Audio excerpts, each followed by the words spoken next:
Welcome once again to another video of Timotheos Enterprises Media. I'm Tim Wright, aka Timotheos in the flesh. And I think I need a new chair. This thing wants to roll downhill. As you can see by the title slide, this video is all about term limits versus our responsibility, and that's the cons and the pros. Well, we're going to get into the cons and the pros. And actually, when it comes to the cons and the pros, I would like to know what you think about the topic. If you would, please just let me know what you think. That would be awesome. In fact, with any video that you see that I put out, that would be awesome. And so, with that said, I'm going to go to this article. But first, the reason why we are discussing term limits and the pros and cons are because, well, it's obvious that most people on both sides of the aisle, that is, whether you drink the blue Kool-Aid or the red Kool-Aid, it seems like everybody and their brother is very, very, very dissatisfied with those who are supposed to simply represent us as we the people.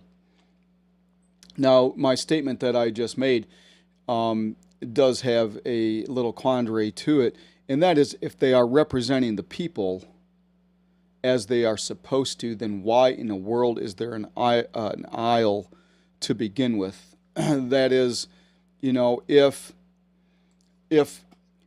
they are representing us and everything that they do is supposed to be for the well-being of the country, aka the people, because the country does not consist of the concrete, it doesn't consist of the infrastructure, it doesn't consist of the industry. It consists of we the people. And all of the infrastructure and the industry and all of that stuff, including the politicians, are in support of the people. But who doesn't like politics anyways? My conjecture is, why in the world is there even an aisle? Why do we have a so-called two-party system, or do we really? I don't think we do, but that's perhaps another story in and of itself. If you go back to when Clinton was the president, he even made the statement, well, we have the Democrats that bring people in from the left, and then we have the Republicans bring people in from the right, and we just bring everybody in under the big tent. And that's all it is. A little tug here, a little tug there. We do this for, you know, and make this sound good for these people over here, and we know what they want to hear, and we know what these people want to hear over here. We bring them all in, and we just keep this thing going back and forth. It's in the military, what we do, what we call that in the military is controlled opposition. Both aspects are from the same handler, but you have one side is here and one side here and just goes back and forth like this, and it's the same handler. And we can describe that in other ways, but that's simple, it's easy to understand, and that's in essence what is going on today. Having said that, the other aspect to the whole thing is, why do we even need to discuss term limits if the representatives were truly representing? Let's put this in, oh, wait a minute. Yes. I know why. Because they all are working on an agenda, and it has absolutely nothing to do with your well-being. It has nothing to do with the well-being of the country, but they have an agenda to fulfill, and therefore there is the aisles, and therefore we're discussing term limits. Let's put this a different way. shall we? If we took and paid our taxes and they allocated resources in areas that actually represented their constituents, why would they need to hide what they do? Why would they need to legislate a bill and then at the last hour, called the midnight hour, why would they have to ram fattened pork into the bill that nobody can read because there's no time? Just sign it and shove it through.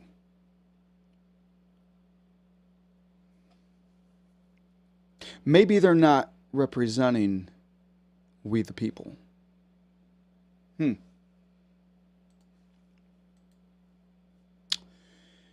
Do you remember Pelosi when she said, what was it she said? I just had it in the tip of my brain here. Oh, yes. It was over Obamacare. We have to sign it so we can read what's in it. Are you out of your mind? That's not representation. That's not taxation with representation. That's an agenda. So, here we are discussing term limits. Let's go to this article here for a moment. And in this article, let's see if I can pull that up and hit the right button. No, let's go to this one and hit the right button. No, hit the right button. Come on now. There we go. I've got 8 slots for cameras, and I just go past this one all the time for some odd reason. Okay, so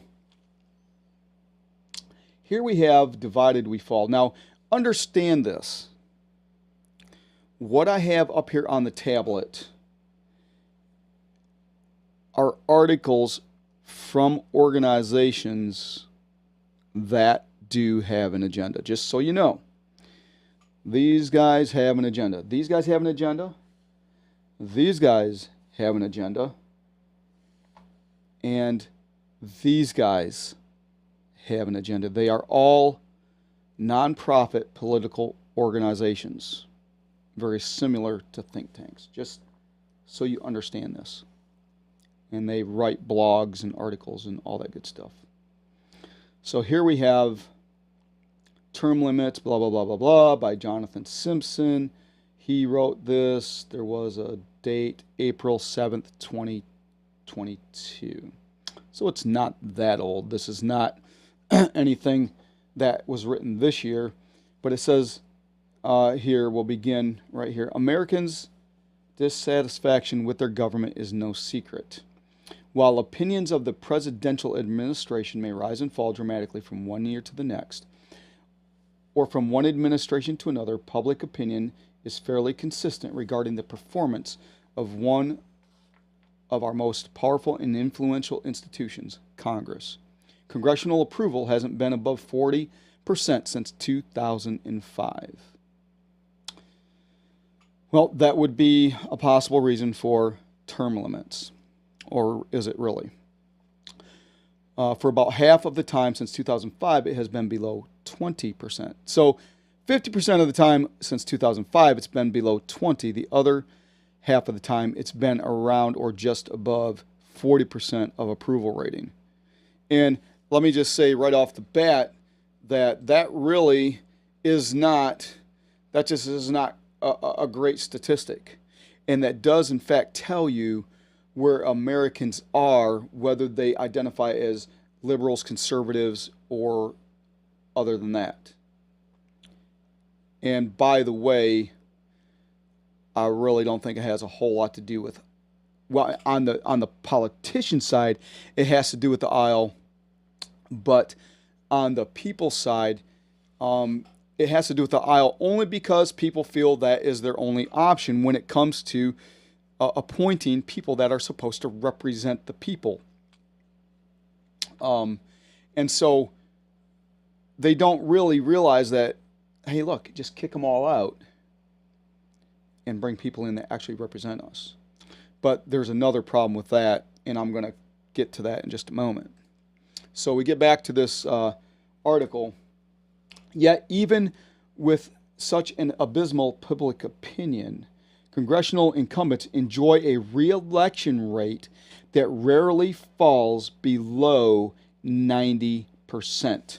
Let me say this right here and right now. That's the problem. That's the problem with and without term limits, if you understand what I'm saying.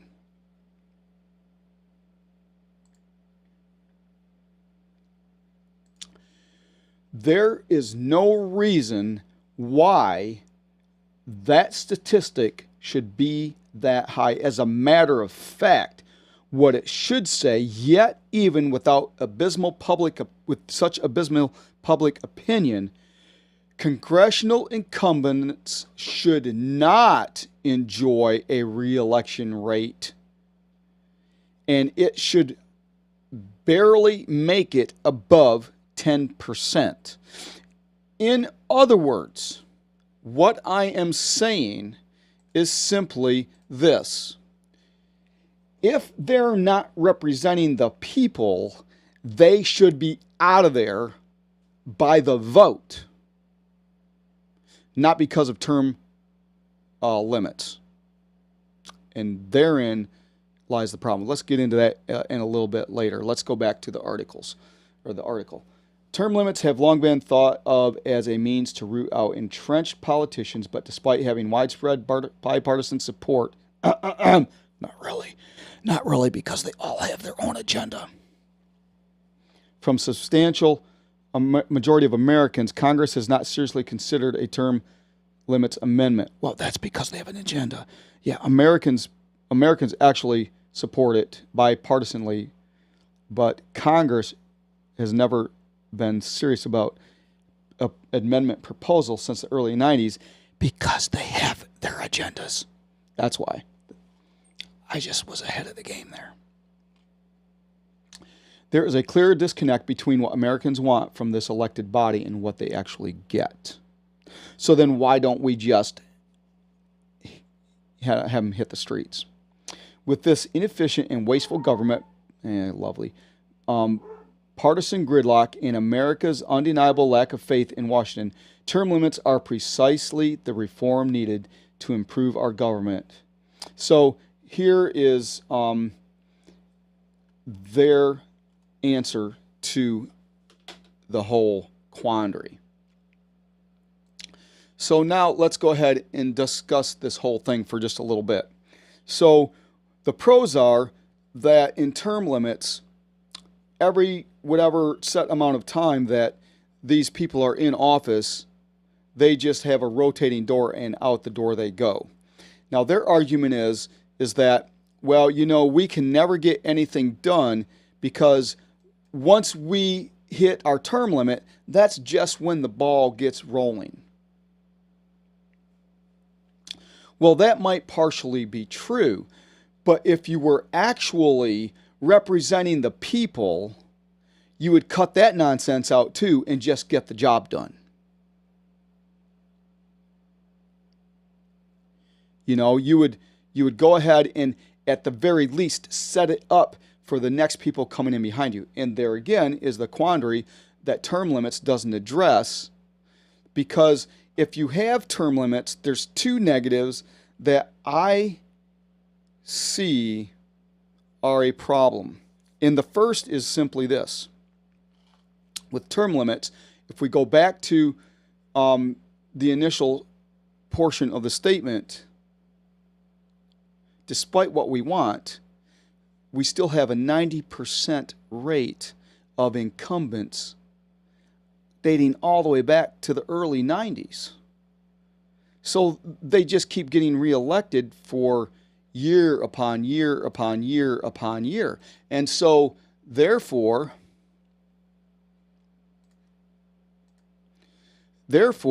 we as a people are not doing our job, and that is the other problem to the quandary.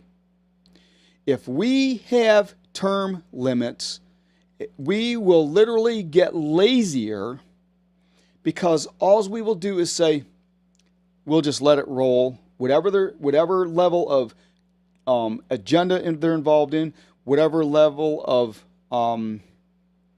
lobbying, money that they're accepting, whatever level of criminal activity, whatever level of traitorism, whatever level of corruption they're involved in, we don't have to worry about it because they'll just be out in X number of months or years. And so we, the people, will get lazier on taking up our responsibility as we, the people. Now, you remember, they really aren't the government. We are. And they need to remember that. When the government fears the people, there's freedom. And when the people fear the government, there is tyranny.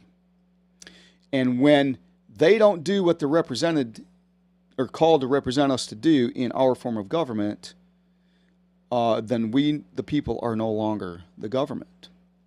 And when you have 90% or the majority of Americans are dissatisfied in a bipartisan way, and yet 90% of the incumbents get reelected, it's the problem with we, the people. We are not taking our responsibility of accountability seriously enough. And that's the fear I have with term limits. The pros to term limits would be this: that after a certain period of time, these leeches would be forced back into the regular workforce, and they would have to get reacquainted with how things operate in your life, in my life. That would be a pro. But, you know, we could do things like take amendments and change things anyways and say, hey, look, if you are going to be representing the people, you need to spend a certain amount of time in the halls of Congress and in the halls of Senate, but you need to spend a certain amount of time engaging in private business in the business sector and or in the workplace as a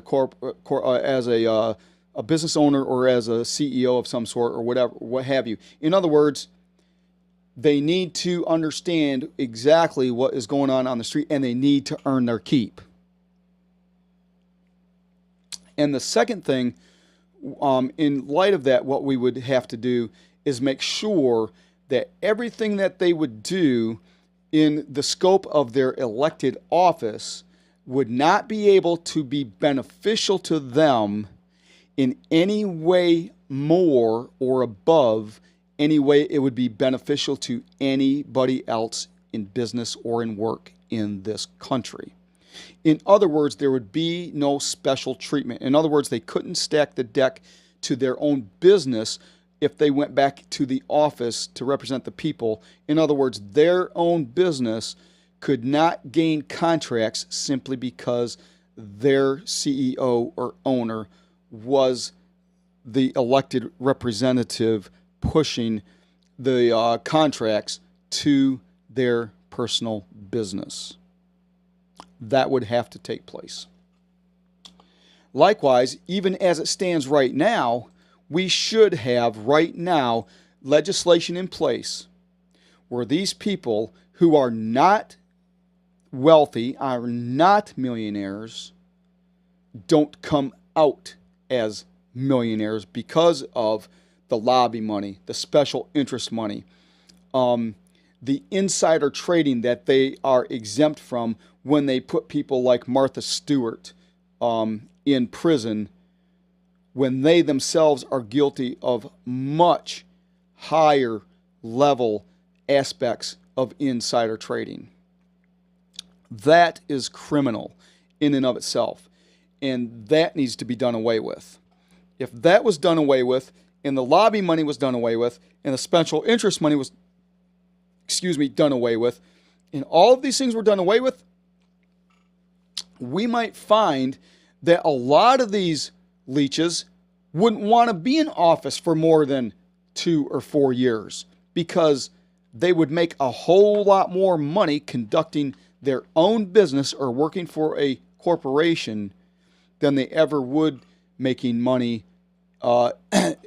by insider trading on the stock market and by lobby money and special interest money.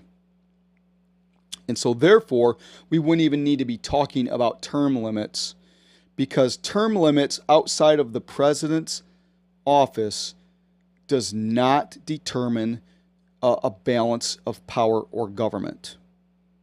Where we have our balance of power and government and decentralization is in the three branches of government, in case you younger ones don't know this, which is called the executive branch, the legislative branch, and the judiciary branch, or the judicial branch. That is where we have a balance of federal government power, and then the decentralization of power remains with the states and their communities for maintaining their own laws that put the federal government in check, which is where the representatives from the people come from. And so if all of these things were working as they ought and we were holding these people accountable, we wouldn't need to worry so much about term limits. Now, would we?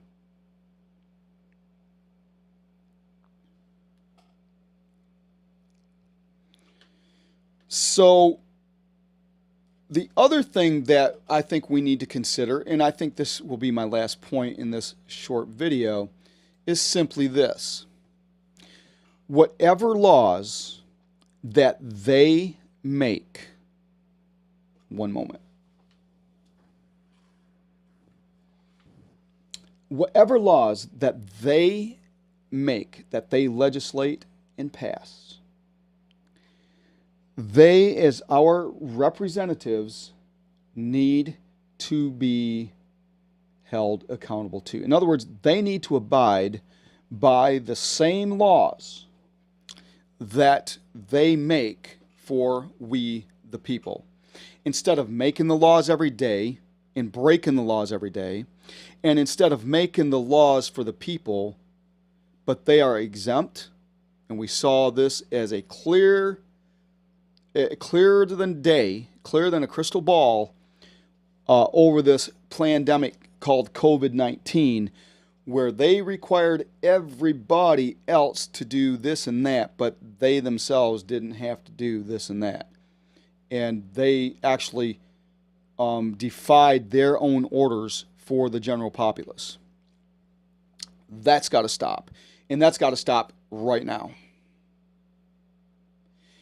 If these things were in place and we, the people, were serious about the disapproval rating of 90% or whatever it is, and we held them accountable, I honestly don't think that we would have a 90% rate incumbent reelection.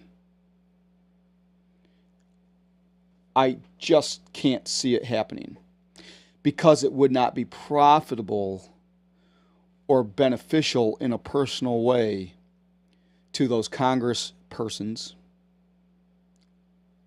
or if they identify as diapers, those Congress children, or if they identify as something else, those Congress things or critters, or the Senate, or our Secretary of Defense with the military complex, or any of them that want to push agendas like that other than do their job. They wouldn't be so inclined to stay there forever and a day. Just think about that. So I personally, when discussing this with people, I understand, I really do, I understand why they would be for term limits. I get it. But if a representative is following the dictates of the people and they are benefiting we the people and representing we the people, then why should they be kicked out? They should be reelected to do their job. And if you have term limits, then that is never going to happen, and that too is a problem. There's one other aspect to this that I think is a possibility with term limits, and that is anybody involved, red, blue, left, right, whatever side of the aisle they might be on with their special interest, whatever they may do with term limits is all they would do is every so often have somebody else groomed to come in and replace the person going out of the revolving door with the term limit, and the person coming in would just pick up where that person left off. And so I think that would become the norm, and I think that term limits would be just as ineffective as if the so-called representation of we the people is ineffective right now. And so in all reality, that is and those are my concerns with term limits. So I think that's all I really wanted to say on this particular topic. And so I think I'm going to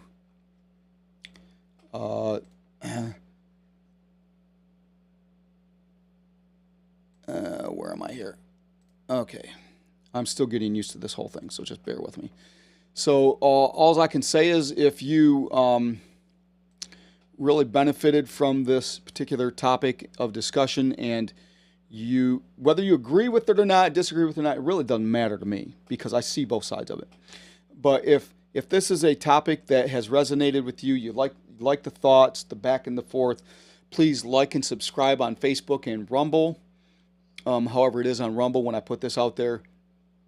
Share it with your friends. I have a friend just texted me earlier and said, I've told so-and-so to check you out and this and that. I do appreciate it because I am going to put this stuff out more and more and more and more. And this has cost me a lot of money. So I do ask you to like and share. It doesn't cost you anything. And I have literally bought 3 cameras, the switcher, the monitors, the computers, the lights, the microphones, the mixing board. This has all come out of my personal money. I've invested in this myself. And so I would really greatly appreciate it if you were to invest just a few moments to like and subscribe and share it. And then I'm going to fade to black and I'm going to discuss with you like I do with every one of my topics. Let's get rid of this. And that is not what I wanted. How did that get there? Let me go back to this because that is not even supposed to be in there. Ugh, I keep messing up. Oh, I hit it. That's why. I'm supposed to put this in there. So if you like this, I ask that you check out my Etsy shop and check out my products, my cutting boards, my coffee mugs, my puzzles, and my cell phone holders, and anything else that I come up with, like lampshades and shower curtains that will come up eventually. Check those out, possibly purchase those from my Etsy shop, and that will help me continue doing what I'm doing. But regardless, I do appreciate you stopping by and being a part of listening to the program. I really, really do appreciate it. And with that, I'm going to say thank you once again, and I'm going to cut out and prepare for my next video.